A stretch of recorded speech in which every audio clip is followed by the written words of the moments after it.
महाराज जी, आपके चरणों में साष्टांग दंडवत प्रणाम। महाराज जी, हम आपके बल से स्वयं को आपका शरणागत मानते हैं। जीवन की हर स्थिति में प्रथम आपका स्मरण हो ऐसा प्रयास करते हैं। महाराज जी, हम शरणागत हो गए हैं, इसकी पुष्टता कैसे होगी? जब हमारे हृदय में कोई दुख की वृत्ति आवे तो उस समय हमारा मन कहाँ भाग के जाता है, या सुख की वृत्ति आवे कहाँ भाग के जाता है, वही आश्रय माना जाता है। दुखद और सुखद परिस्थिति में मन की पहली वृत्ति कहाँ गई, ये देखना जाता है। अगर किसी व्यक्ति की याद आई कि उसको फोन करें, समस्या का समाधान हो जाएगा, या सुखद वृत्ति आई तो जिसकी याद आई वो कौन सा है, कोई व्यक्ति है या भगवान है या गुरुदेव है, तो जहां हमारी वृत्ति प्रथम वृत्ति जाए, प्रथम वृत्ति, वहां आश्रय माना जाता है। सुख या दुख के संयोग के समय जिसकी हमको पहली वृत्ति बार बार जाए तो समझ लेना चाहिए कि ये अभी हमारा आश्रय बना हुआ है। व्यक्ति है या धन है या कोई पद है या कोई पदाधिकारी है या श्री भगवान है या गुरुदेव है। अगर हमारी पूर्णता हर वृत्ति भगवान में जाती है तो सब, जैसे भारी दुख की परिस्थिति, लगता मेरे प्रभु ने विधान किया है। अगर बचने की भावना है तो प्रभु ही बचाएंगे। मुझे किसी व्यक्ति का भरोसा, व्यक्ति का आश्रय, जैसे गोस्वामी तुलसीदास जी कह रहे हैं, बने तो रघुबर ते बने, बिगड़े तो भरपूर, तुलसी और अन ते बने, ता बनिबे पे धूर। ये शरणागति हमारे बने तो प्रभु से बने। सुख है तो जय जय श्री राधे, और दुख है तो जय जय श्री राधे। हम किसी से नहीं, अपने आराध्य देव तो माना जाएगा कि आप शरणागत हैं।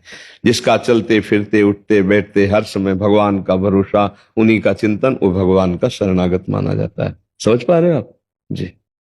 जिसको धन चाहिए, हम तुम्हें आंतरिक बात बता रहे हैं, जो है जितना है।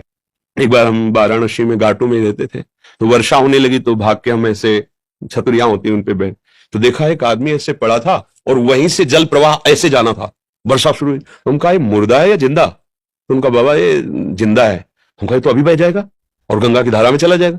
अरे बोले बाबा ये काशी। हम कहा नहीं, ऐसा कैसे? तो उठ क्यों नहीं रहा? बोले उठ नहीं सकते, उसको गलित कुष्ठ है, वो रगड़ रगड़ के चल पाता है। तो हम कहा वर्षा हो रही, भागे वहां से। अरे बोले काहे को? या तो ऐसे हम भाग के गए, मवाद ऐसे गंदा ऐसे सब घाट में पड़े। और उस समय नवयुवक अवस्था थी, शरीर में ब्रह्मचर्य का पावर था, ऐसे टागा और सीढ़ी चढ़ते हुए ऊपर ले गए। तो ऊपर एक बारंडा टाइप बना था, तो वहां के जो लोग थे मना, इसको क्यों अंदर लाए ऐसे?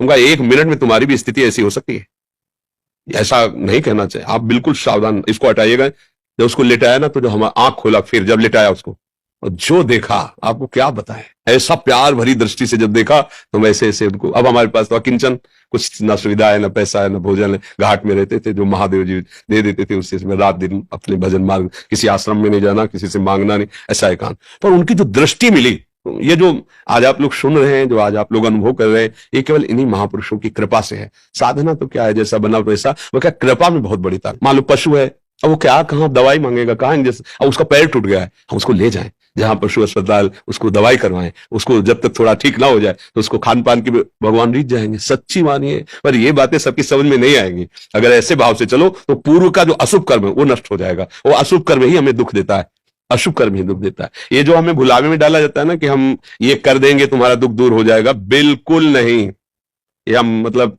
बिल्कुल अनुभव की बात कहते हैं। इस भुलाव में कभी ना फंसो, बिल्कुल इन बातों। अपने कर्म को शुद्ध भाव से करो, किसी से आशीर्वाद मांगने की जरूरत नहीं है। भगवान सबके है, जैसे हमारे ना वैसे तुम्हारे हैं। तुम्हारी दृष्टि में भगवान के प्रति पक्षपात लग सकता है कि भगवान इनको ज्यादा चाहते हैं, हमको नहीं। लेकिन उस मां से पूछो जिसके 4 लड़के, 2 कमाते हैं 2 ऐसे ही हैं, उस जब भोजन परोसेगी तो चारों को बराबर पड़े। ऐसे ही भगवान कहते सब मम प्रिय सब मम उपजाए, तुम सब मेरे बच्चे हो। पर भगवान से विमुक्त होकर गलत आचरण करोगे तो वही माया पीट रही।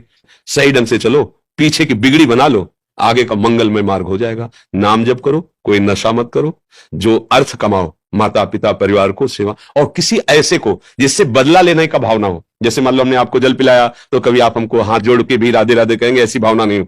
ऐसी किसी की सेवा करो, किसी पशु, किसी पक्षी, किसी ऐसे व्यक्ति की, वो तुम्हारे लिए इतनी जोर का काम करेगा कि सब व्यवस्थाएं बननी शुरू हो जाएंगी। वो कैसे बनाता है समझ में नहीं आता, और जब कर्म बिगड़ जाते हैं तो कैसे बिगड़ता है संभाल भी नहीं पाते। इसलिए उसको रिझा लो, सारी बात बन जाएगी। भाई वो वृद्ध कोई ऐसा भूखा प्यासा बीमार पड़ा हो, इन बातों पे लोग ध्यान नहीं देते। कोई पशु ही है, सेवा का अवसर मिला है, तन मन धन से कर दो, से उसका परिणाम जो आएगा। हाँ, अगर हम धर्म से चले तो सर्वलोक महेश्वर भगवान ऐसा नहीं कि वो देख, एक सेकंड भी कोई ऐसा नहीं है जिसको भगवान नहीं देख रहे हैं, मान लेना। एक सेकंड भी ऐसा नहीं है कि वो तुम्हें देख नहीं रहे। जिसको धन चाहिए, हम तुम्हें आंतरिक बात बता रहे हैं, जो है, जितना है, उसी से माता पिता भाई बंधु और आए हुए अतिथि और किसी एक बाहरी दुखी जिससे हमारा कोई मतलब नहीं, उसको सुख पहुंचाना शुरू करो। फिर देखो दरिद्रता नष्ट ना हो जाए तो हमें बता देना। किसी एक भूखे को 2 रोटी देना शुरू करो, किसी एक ऐसे दुखी को सहयोग करना शुरू करो, देखो आपकी उन्नति शुरू हो जाएगी।